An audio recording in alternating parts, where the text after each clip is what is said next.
Hello there! Welcome to Back to School Night, Period 2. This is Quest. With the fad that is, maybe it's not a fad, the trend that is flipping lectures and flipping classrooms now in American education, I decided, why not flip Back to School Night? So, you're watching me not really be there. I'm at home, probably playing with my kids. No. In reality, I have some prior commitments. I'm trying to get there to be with you, but chances aren't good just based on timing. So I was asked to record this presentation here for you, so you get a chance to hear from me and what it's all about, what we do here in Quest with your kids. So first off, let me tell you a little bit of background about myself. I was raised in San Diego. I went to University City High School down by the mall at UTC. And I went to undergrad at UCLA as a animal physiology and neuroscience major. I was a pre-med nerd. Finished my undergrad at UCSD. I transferred. You can ask me details of that later if you want. And then before going off to medical school, decided I wasn't entirely sure that's what I wanted to do. And I substitute taught for a year, really enjoyed it, and off I went back to UCLA for a graduate degree in science education. And now I'm still here 10 years later. I was one of the original founding members at CCA. There was, I want to say, 22 of us or something, and now there's fewer than 10, I think. One of two science teachers that helped to develop all this stuff, which we're pretty proud of, as we should be. And now we continue going through. The original formulation of Quest was something that I brought to the administration with the idea that students in high school are not getting adequate opportunities to be able to do real actual research. They're being taught out of a textbook, they're being taught how to memorize and what the background of information is, but they're not being taught how to do actual research. And they're at a loss for it once they get to college. They have no clue what they're doing, and all I heard from all these various professors in college who I know, they basically said, these undergrads are a drain on our lab. They only cost us money. They don't really do any good work. They're great at washing dishes and so on. So I decided that in a community like this, why not prepare our students better so that when they go to undergrad, they're going to do actual real research, contribute to the lab, and they're not going to waste their time washing dishes and so on. So hence the Quest program was born some number of years ago, and every year continuing to improve, and we learn and get better and so on. And now we currently have 3 tiers, as we call them. Tier 1, the Research Methods group. Tier 2, the Applied Sciences group. And Tier 3, the Internship group. All separate classes, separate years or semesters, if you like.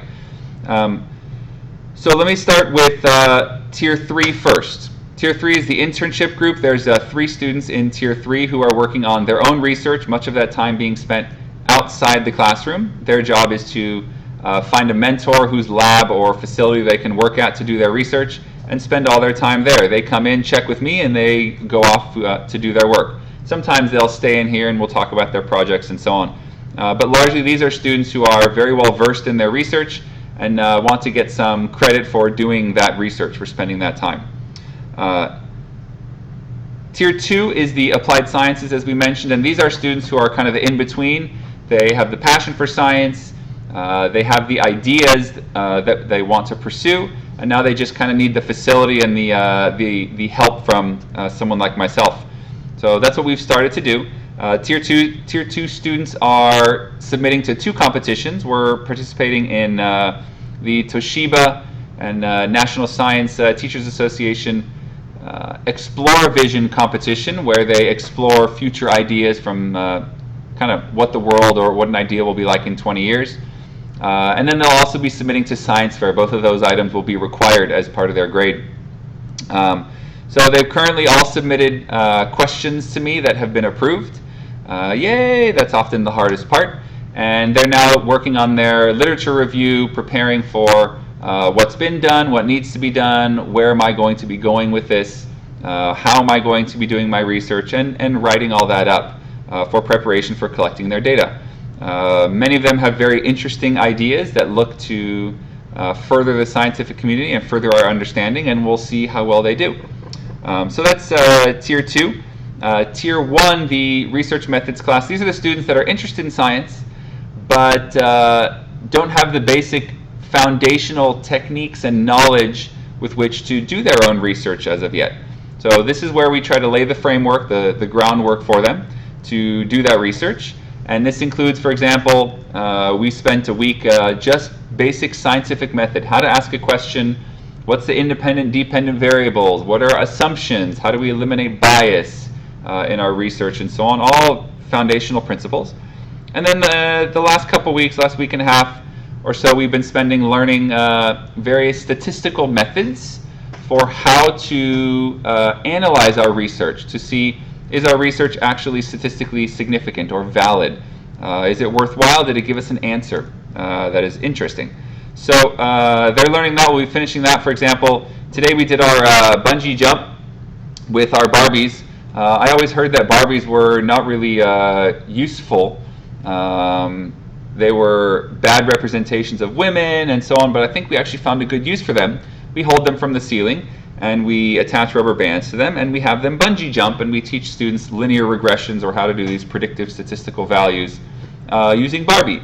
Luckily, none of them hit their heads when we were doing our bungee jump testing today, so that's a good sign. Today we also began talking about analysis of variance, or what we call ANOVAs, that they'll continue in class tomorrow, and they'll be collecting data, doing floor hockey with rulers and poker chips, and looking at multiple sample values from different groups and whether they differ from one another and so on. So teaching all these basic statistical values, I guess I can put Barbie down now, I don't need to hold her, for what they need to do. Tier 1 students will not be submitting to science fair unless they want to. They're welcome to pursue their own research during that time period, but part of Tier 1, part of my job and our time is spent getting them to find a question and something that they're interested in. We also do the Explore Vision competition with the Tier 1 students, a requirement, and they'll also be submitting their research proposals at the end of this year, at the end of this semester in January, at an evening where the public is invited, including you, of course, and it's a poster session, a poster walk, where they'll have their research, their proposed research up on boards and be talking about it and so on. So we'll be working over the course of these next few months, helping them formulate these ideas, what they'd like to pursue, what they're interested in, how to do that research, and so on. We'll also be doing various basic lab-type techniques. Many of them are housed in life science research, for example, PCR and DNA extraction, running gels. They're going to learn how to cell culture. We're going to grow kidney cells, and then we're going to transfect those cells with a fluorescent protein called GFP. We're going to transform E. coli bacteria with GFP and RFP and so on. A different type of process, but same idea, into E. coli.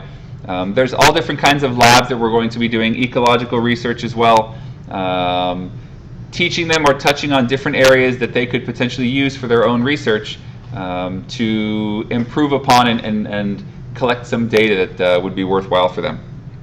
The last thing to mention is a big thank you to the foundation who helps us to procure a lot of these items. This is a very, very expensive program to run, as you might imagine. You can look around the room and see the components. When we're done here, you can walk into the other room, I guess that's behind me here, and take a look at some of our equipment. We're always looking to add new and high-level equipment to be able to provide for the students to do some novel research, and also little types of supplies that you don't normally think of, like pipette tips, micropipette tips, gloves,